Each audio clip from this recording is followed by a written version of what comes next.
Bank syariah secara peraturan perundangan, secara fatwa, secara regulasi itu sudah syariah. Yang belum prakteknya. Nah, tapi secara aturan undang-undang, secara fatwa itu sudah syariah. Tapi dari sisi prakteknya kadang mereka penyelenggara bank syariah itu belum tentu paham syariah. Beberapa saat yang lalu saya ditanya oleh salah seorang yang dia melakukan transaksi di salah satu lembaga keuangan syariah, tidak saya sebut mereknya. Nah, jenengan yang ngerti. Nah, baik. Di situ disebutkan dia pengen lunasi utang ibunya. Lalu dia tidak tahu, mungkin orang sini atau siapa, pokoknya lewat WA kon kula jawab. Tapi tidak tahu. Kalau misalnya ada di antara jenengan ya mohon maaf, ini saya tidak sebut nama jenengan. Pokoknya ada orang yang dia pengen melunasi hutang ibunya. Maka dia ambil di bank syariah. Apa akad yang dibuat? Harusnya kan akadnya hiwalah, ikat pemindahan utang, take over. Ternyata akad yang dibuat itu akad musyarakah, kerjasama bagi hasil. Lah hasil apa? Wong bayar utang kok ono bagi hasil. Gimana? Maka itu tidak benar. Jadi kadang penempatan akadnya tidak pas. Nah, kenapa? Karena tidak semua paham tentang bagaimana menerapkan akad syariah. Sehingga sebenarnya bisa seperti apa, musyarakah mutanakisah untuk akad usaha. Kalau akadnya benar bisa.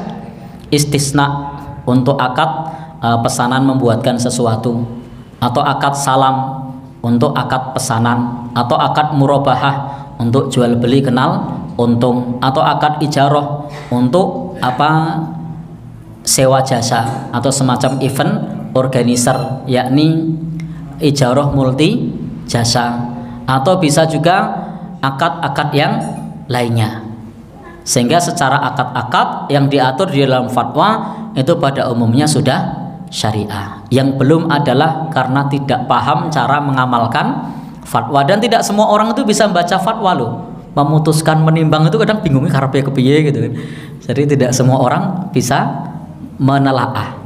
Sehingga kalau ditanya tadi apakah bank syariah sudah syariah, saya jawab konsepnya sudah. Ya, pelaksanaannya yang belum seperti konsepnya. Nah, jadi pelaksanaannya yang belum seperti konsepnya. Kadang-kadang karena juga ditarget, Pak. Saya pernah menanya salah satu marketing di lembaga keuangan syariah. Saya tanya, ditarget 1 bulan harus mengeluarkan uang 1 miliar.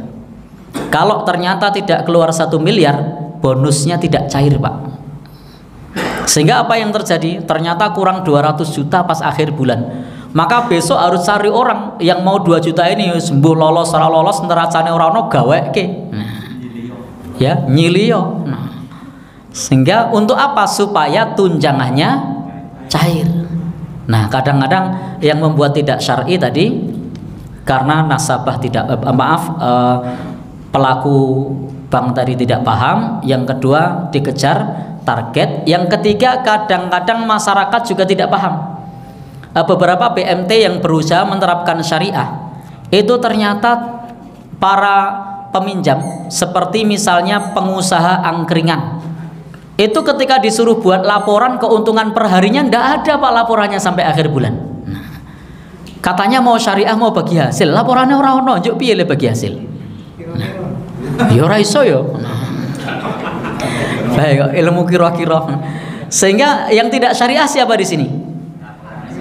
Nasabahnya. Jadi ada banyak faktor kenapa tidak bisa syariah. Maka saya tidak setuju kalau melulu menyalahkan bank. Tidak setuju pula kalau melulu menyalahkan nasabah, karena banyak faktor. Jadi pelakunya, yang orang karyawan banknya belum tentu paham. Yang kedua, kejar target dari atasannya. Yang ketiga, nasabahnya juga belum paham, sehingga syariah terkesan lambat.